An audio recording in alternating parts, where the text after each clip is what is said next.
Souvent, je considère les rêves comme Dieu qui entame ou poursuit une conversation.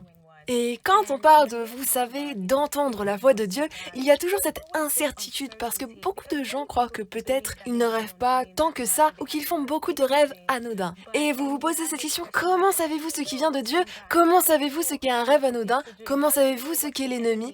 Et la vérité, c'est que vous ne le savez pas au départ.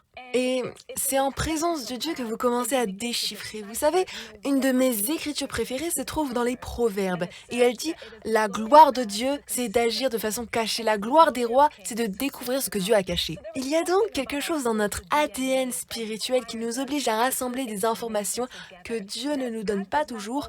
Vous savez, une compréhension claire, précise et élaborée par le biais des rêves.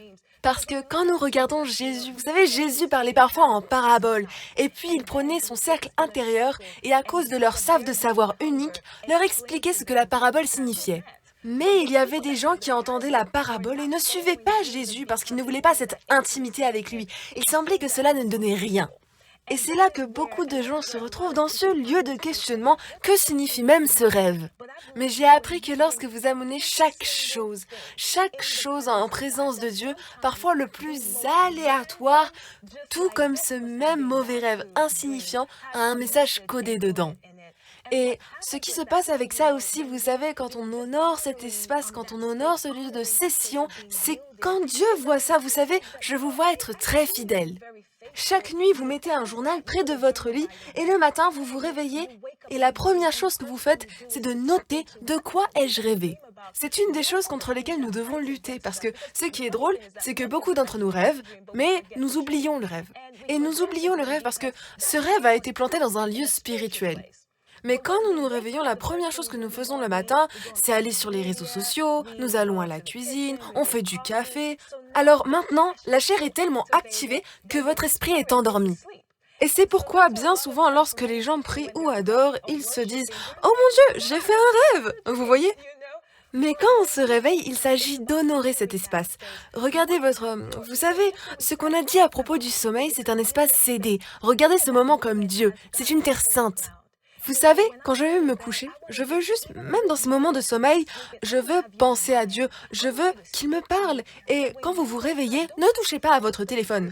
La première chose, c'est d'honorer Dieu en commençant votre journée, louez-le, allez en prière, parce que ce qui a été planté en vous était spirituel. Et il sera réveillé par votre engagement avec votre esprit.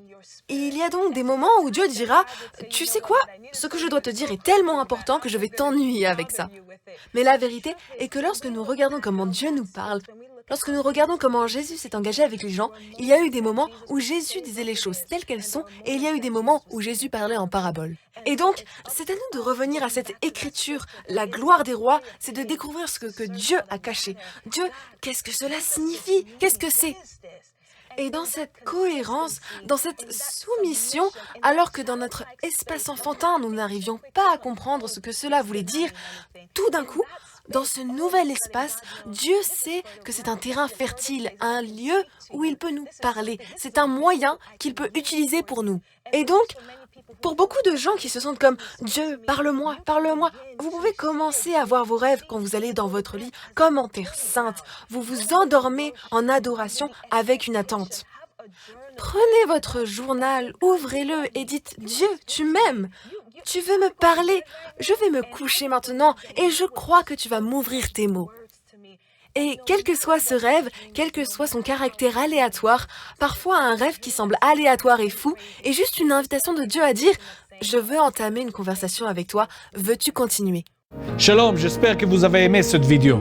Abonnez-vous pour ne pas rater nos programmes. Merci de faire partie de notre famille TBN. Que Dieu vous bénisse. Shalom de Jérusalem.